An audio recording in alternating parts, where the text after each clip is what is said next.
Welcome to my Wellness Rewired, Hacking Women's Health. Join Larissa and Mallory as they explore biohacking tips for women based on the latest science and research available today. Let them help you unlock your best self. It's time to hack smarter, not harder, together. Today, we're thrilled to bring back and have our second part 2 discussion with Cindy Dupuie. She's our functional medicine nutritionist and founder of A Live in Balance here in California with me. Love it. And she has over 17 years of experience. So she really has a mission to help the lost generation of women, which I love. I love the mission. I love her passion and her drive to help the forgotten women and to reclaim their energy, their mood, their vitality, and to just help them bring back to normal and appreciate their body that they have. Especially through perimenopause, menopause, and hormone replacement therapy, right? That's huge. We're all going through it. So we're going to learn about how to go through it together.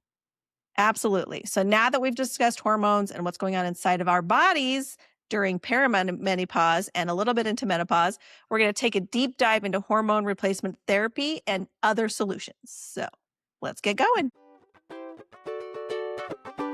I've been looking at that for that exact reason. I think it's fascinating. But there's also one that you can test your cortisol because my cortisol is high, and we can talk about that and how it relates to women's hormones. I mean, you've already alluded to the fact that the concept of a hormone web, right, which we do want you to dive into. But there are tests now where you can test your cortisol levels in the moment. Oh, there's been tests for a long time. So, well, in the moment. Okay. Yeah, it's like a spit, like a saliva test. It's a spit, and usually what it does. Okay, for in the moment, there could very well be. That wouldn't surprise me. I just haven't had the experience with it. But there's been cortisol testing for a long time, and it is salivary, which is very accurate. And it will look at your diurnal rhythm. So it should be highest in the morning and then go down throughout the day and not shoot up again at night. And that is really helpful for someone who's really having a hard time going to sleep in particular and is so groggy in the morning, right? It could be their whole rhythm is off and we need to start squashing it down at night. We can do that with supplements and start raising it in the morning. Again, we can do that with supplements just to get that clock going, shifting that, like a baby, right? We got shifted on schedule. Yeah. Shift it around. So that can be really helpful for a lot of women too. So So I know of the salivary, but maybe there's you can see. Well, I will research further. I saw a couple of options that seem to be new things. And in my latest test results, my cortisol has been high. And I really feel like it's been impacting a lot of, it has been for a long time. I mean, when I first got tested, they're like, you have, I think what they called it was like adrenal fatigue, where your body's like not producing it anymore because it's so overworked. I don't know if that's a thing. It can, and it doesn't recover. And there is, yes. And, the Dutch test, I mentioned that before, and that looks at a lot of different things. And one of the tests that they do, it's called the morning cortisol response. And it is looking to see how your body kicks in, because it should kick in with cortisol in that early morning response. And if it doesn't, that's kind of a wake-up call that something's going on, that the body needs to be supported. So it's slightly different from what you're talking about here, but that is something sometimes that I do like to look at, especially if I see low cortisol in the morning. I kind of want to see what that morning response is, which is different from what most of the tests do. Yeah. Yes. And cortisol can be really important. If you have a lot of cortisol or your adrenals are a little bit tired, it can affect the body's ability to make hormones from the adrenal glands. So if you've got that going on, which I know a lot of women do in perimenopause, it's going to be kind of a double whammy. Our body can't go to the other reserves that it might usually be able to go to as the ovaries are shutting down. So yeah. So and can you give us a simple breakdown of how stress or even gut issues can throw everything off, or vice versa? All of it can throw each other off. And it throws each other off because when our guts are not working or something else isn't working, your thyroid's not working, you have a ton of inflammation. And inflammation comes from the gut and the mouth too, mouth health. It will affect your adrenals. it'll affect your cortisol. It's a form of inflammation and stress. And so maybe you don't have what you consider a stressful life. I don't think there's too many women in their 40s or 50s that don't consider that, that their life is not stressful. But you don't have to be emotionally stressed or have external stressors to be equally as stressed from what's happening in your body. So it's really important to find out how you are doing and what your body is doing, because it is like a slow drip. It's a slow drip. It can be a fast drip too. It's the slow one that's hard to detect. Yeah. That's interesting. Yeah. So about listen, almost anything. Yeah, we're so used to, as women in particular, and I just told you I have a new grandbaby, and we're so conditioned as women. I think even with monthly menstruating and everything else, we're so conditioned to silo things, and when something passes, maybe it hasn't passed all the way, but it's passed enough where we can go on with life, that we bury so much physically too until we can't. Yeah.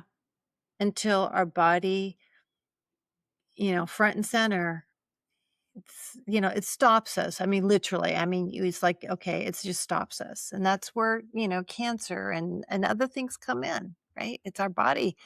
It's yelling at us. And we can usually treat it pretty nicely if we know how, and turn it back around. So you need to know that too. Yeah, Okay? absolutely. Our bodies are really that is resilient. so true. Yeah, they're really resilient. So let's talk about the mental and emotional side of this thing, because I feel like that's such a big part, just like we're talking about. Like a lot of times our bodies are screaming at us, but also when we're not processing things mentally and emotionally, it makes it worse, right? It does. So many women describe anxiety, depression, or feeling like they're losing their mind as part of this. Like, how much of this is hormonal versus maybe other factors in their life, or just, self-work that needs to be done, is what I would think in my case. We all need self-work. I still do. It We're never goes a work in away. progress forever. Yeah, it's forever. It's forever. A hard one to answer, because it can be all of that. And again, genetics plays a role, and what somebody's needs for, let's say, B12 and folate is a huge thing with depression. It depends on your nutrient status, right? Which can depend on how you eat, right? But also on how your digestive system is working, how well you're absorbing these things. There's so many different layers and factors. It does become overwhelming. What I do find is that the women who probably had pretty good habits going into it are going to be better off. Okay. They may not be as hard hit. But there could be so many other little things that are simmering underneath that you weren't even aware of, that all of a sudden come to the surface and are showing up. And it's like, I got to pay attention to it now. And a lot of women beat themselves up. We're really good at that. We really are. Truth. Yeah, we are. And I just want to say, if we can just remember to take a breath and pause and be curious and get some people who know what they're doing in your corner who can help you. And it's not going to be a slam dunk. It's not going to be a slam dunk with hormones usually either. Usually it takes a little bit to figure out what works for you. And Larissa, you asked me about testing, and I would like to go back to that. I think it helps to listen to some people who are really good podcasters that are not your social media gurus per se. All right. I'm not saying that necessarily what they're saying is bad, because I do think they have some good information, but I don't think it gets down to really supporting you the way that you need to be supported, and to give you the understanding that that most women need. Yeah. So it's different for every woman. Get with somebody, and I feel like I have to say this because I would say I hate spending money on doctors and stuff like that, right? Yeah. Yeah. And there's certain places I'd rather spend my money elsewhere. And I think most of us rather spend money that we can see on. I think we all are like that, right? The surface. Oh yeah. So, Yep. our nails or hair or, our face, we'd rather spend the money there. But let me tell you, if you don't feel good and you're not getting the answers that you need, just take that money that you're spending on the outside and spend it on yourself on the inside.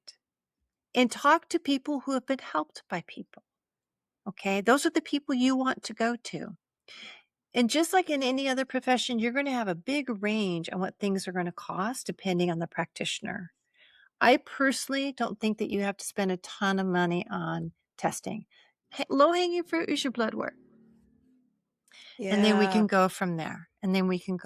But that's where I would start with really, really good lab work and having someone that will connect the dots for you and come up with a plan for you. So you are going to have to spend some money, ladies. I'm sorry, not a ton. It might be, initially, if you're really having a hard time, it might take a little bit to get to the bottom of it and have follow-ups. And realistically, it might be, depending on where you live, between $1,000 to $1,500 to do that, including, testing and supplements and the time with the practitioner.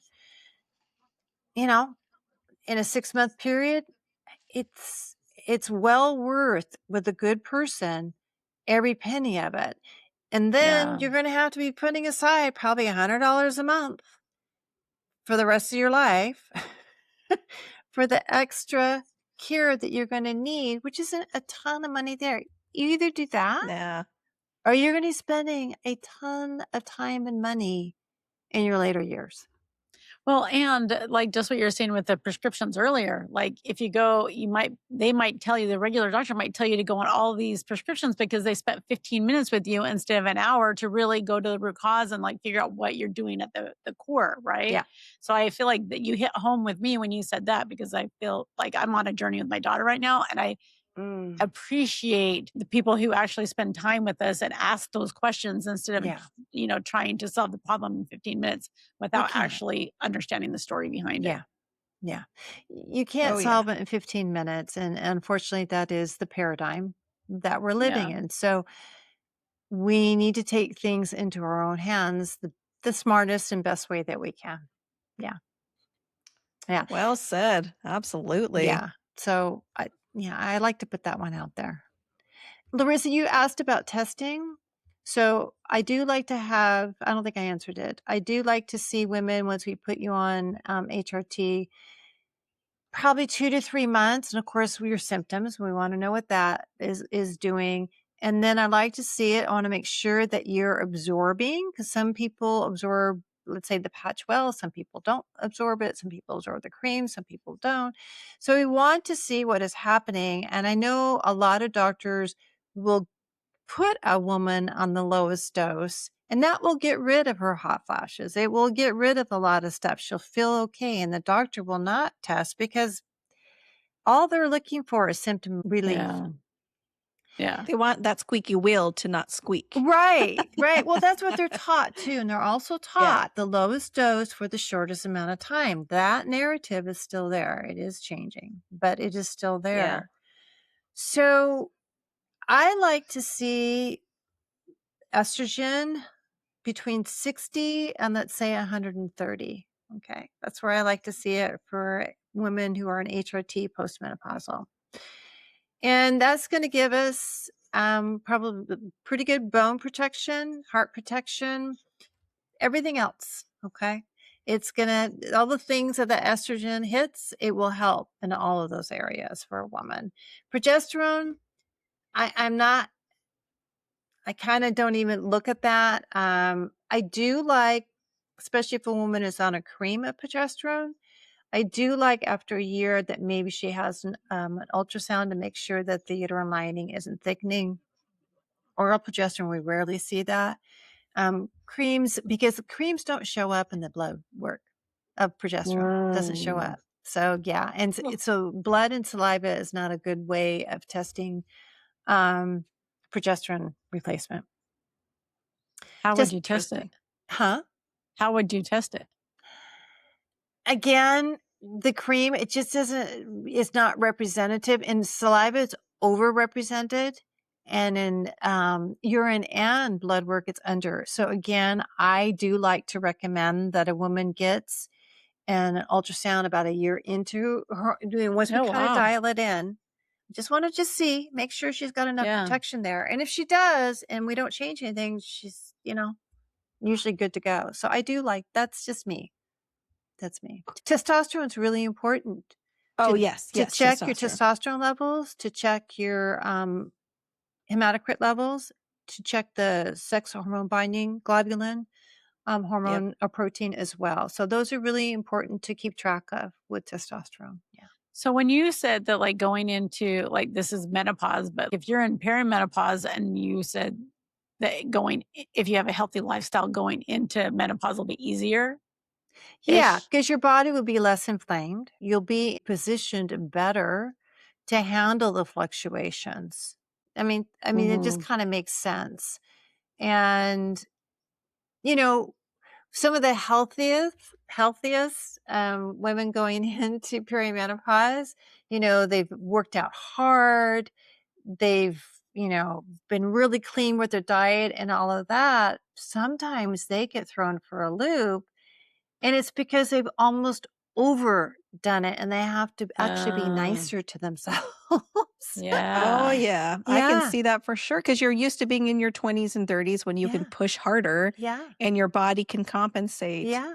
And eventually that's not the case. The rest becomes as important or more important than the work. Yeah. Or it causes more inflammation and it stresses those adrenal glands again. Yeah.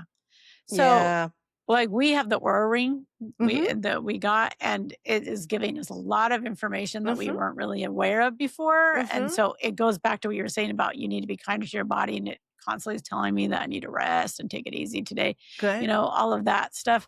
So do you think that really is helpful and for women to listen to, and, like, kind of just give yourself a little more grace? Yeah, I do. And, even if it isn't 100% accurate, I think it's a really good tool. I think some of the tools that are out there are good for us just to make us aware and become more in tune to our bodies. Because again, we're so used to telling it to shut up. Yeah. Yes, that's so true. We are. There's another little tool that I really like my women to wear, at least for 2 weeks, and that's a continuous glucose monitor. Yay! Why do you say that? We love CGMs. We actually just covered that very extensively. Oh, good. Good. Yeah, we read, I don't know if you've read The Glucose Revolution. Mm-mm. Such an awesome book. That's what kind of got it, between that and Good Energy by Dr. Casey Means, like, it just kind of got us onto that research, and it's been a very cool experience. So much more, like, information at your hands to understand how your body's responding to things. It's really interesting. And it's not just food that raises your glucose, ladies. It's stress, it's cortisol. I'm a cortisol girl in the morning. Oh my God, you want me to do something? Just wake me up. And my glucose goes woo, and it's because of my cortisol. Yeah. And so I've had to wear it to consciously bring my cortisol level down in the morning. Okay. So do you have to eat first thing in the morning to kind of help manage that? Well, I do anyway, but even with that, it doesn't make necessarily, I know that's a good question. Doesn't necessarily do, it's more of, it's a mind thing where I need to get up, look outside, listen to the birds, not get right into, oh, I got to do this. So it is a conscious effort to bring it down and, and to kind of watch it. And I don't know if you guys ran it across this when you were wearing a continuous glucose monitor, but sometimes after I would teach yoga, and it's in a heated room, okay, and you can become less flexible with your temperature. and my cortisol will go up while I'm teaching. I'm going, really? And it's not like I'm nervous or anything. I've been doing it forever. But there are different times I can get off a podcast sometimes. All right. And I'll look at my CGM and I'll say, oh, look at that. So a lot of different things. It depends on the person and different foods. It's a really valuable tool. And some women don't realize that maybe the awakening at 3 a.m. in the morning and then staying awake is because their blood sugar, the glucose dropped and that cortisol kicked in. And then all of a sudden, hello. I think that that's every interesting. single person should wear one at least once every month or two, just to recalibrate yourself with what you're going on, because it is huge. It is huge. And it's interesting because, blood sugar, a type 1 diabetic who's totally dependent on insulin, right? The reason why I'm bringing this up is because one of the things that estrogen does for us, again, I mentioned it makes us much more insulin sensitive. So the whole metabolic thing. Type 1 diabetics, when they go into menopause or when they're sick too, okay, they will know when they're getting sick because the requirement for insulin changes. The requirement for insulin in postmenopausal women changes. Okay. Yeah. They need more. Well, maybe that's a good lead in, because one question I had was advice you would give women in their like early 30s and their 30s and early 40s, to themselves, to like, what advice would you give to set themselves up for smoother hormone transitions later?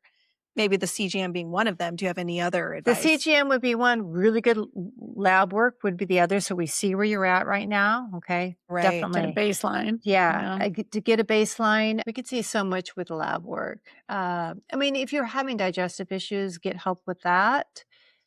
If you're having difficulty with, handling stress or anxiety or depression, maybe look into it a little bit further right now, but the lab work, I would say, would be just a great starting point in the CGM as well, just to see, what your body does with things, and maybe it handles it very, very well. I find that most women below 40, well, they at least come to me, and they're usually a little more conscious.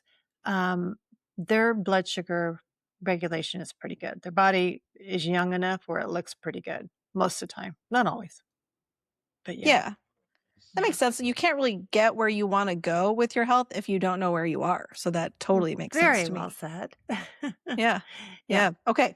Well, that's awesome. Okay. So I think what we usually wrap up with all of our guests is the Rewire Rapid Fire, where we ask you 4 to 5 questions, just real quick. You just answer off the top of your head. Nothing too difficult, I promise. Okay. Yeah, Are you ready? Simple. I think so.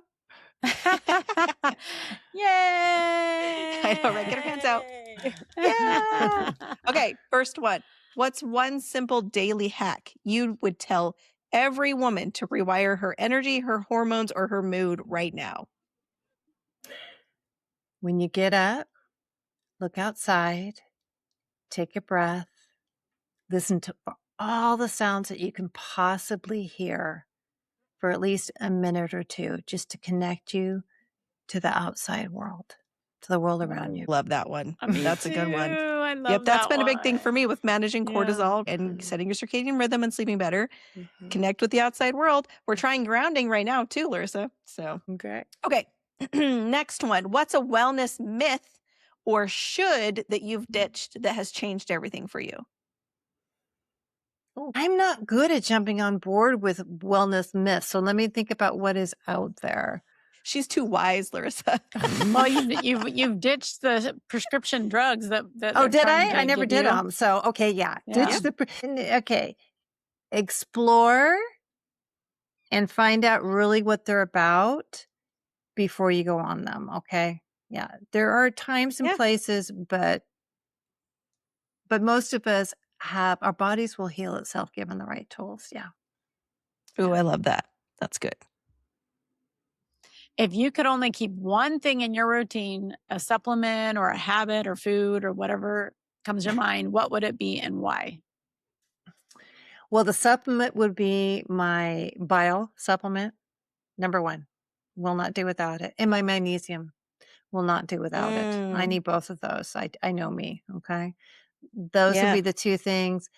And this is, I'm not perfect by any stretch of the imagination. And what I have every morning, and it's not perfect, is the Costco Kirtland protein bar. And I really like that in the morning. If you took that away from me, I probably would be mad at you.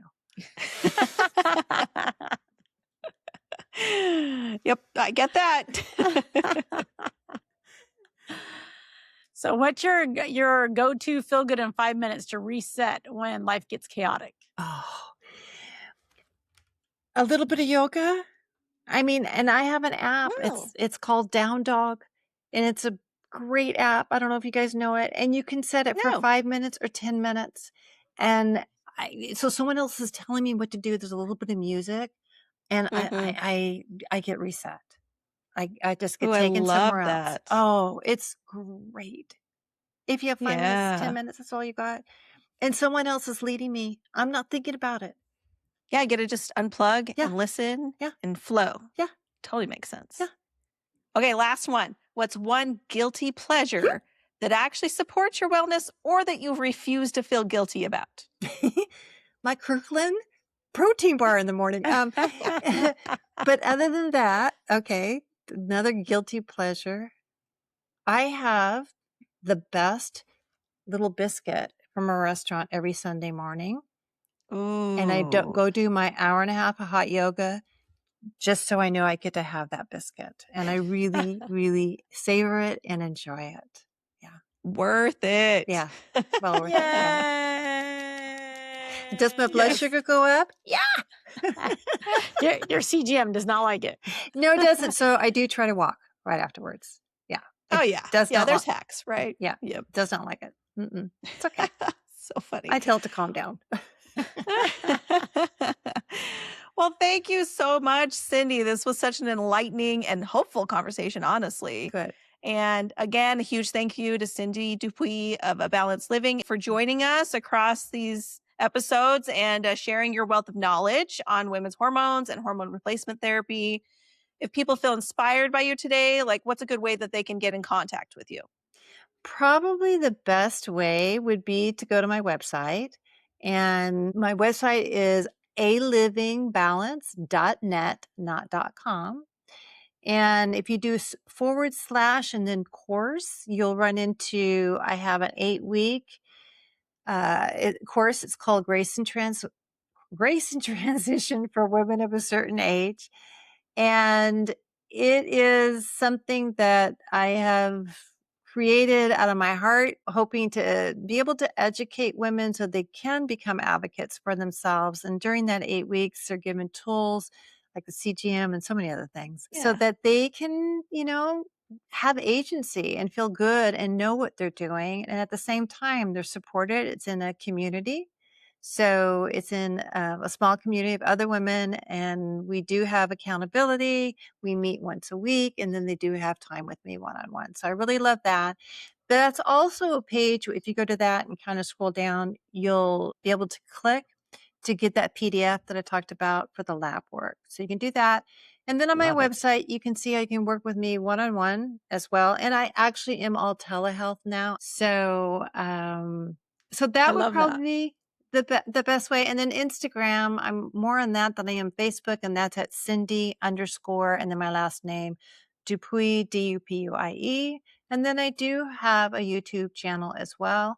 And there is, I think, a really good YouTube presentation that I did, and it talks about perimenopause. It talks about the types of estrogen our body makes and what type, HRT is out there. It even talks about a little bit about HRT and cancer and about the Women's Health Initiative. So it's just a good general overall view, which I think is a good starting point for most women. And we can include all of that in our show notes too. Great. So we'll have all of that in our show notes so that they can find you. Great. Yeah, absolutely. Awesome. Okay. Well, if you loved this series, please leave us a review, share it with a friend who needs to hear it, and stay tuned for more empowering conversations coming soon. Thanks for listening, and we'll catch you guys on the next episode. Yay! Thank you so much. Thanks for having me. Cindy.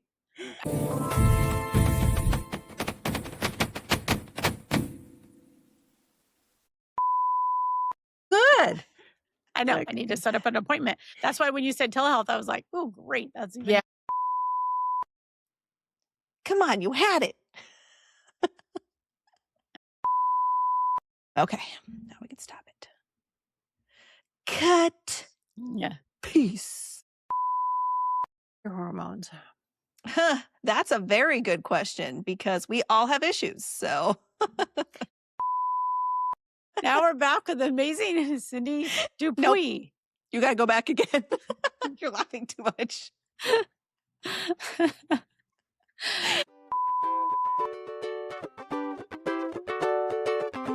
All right, you wellness rock stars. That's a wrap on this episode of My Wellness Rewired, Hacking Women's Health. We've had a blast dishing out the hacks and laughs, but hold up, let's keep it real.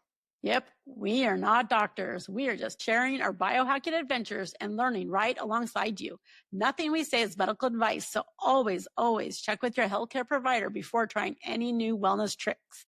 Absolutely. This podcast is all about inspiration and entertainment, not prescriptions. So join our Facebook group for more sassy wellness vibes. Catch you next time.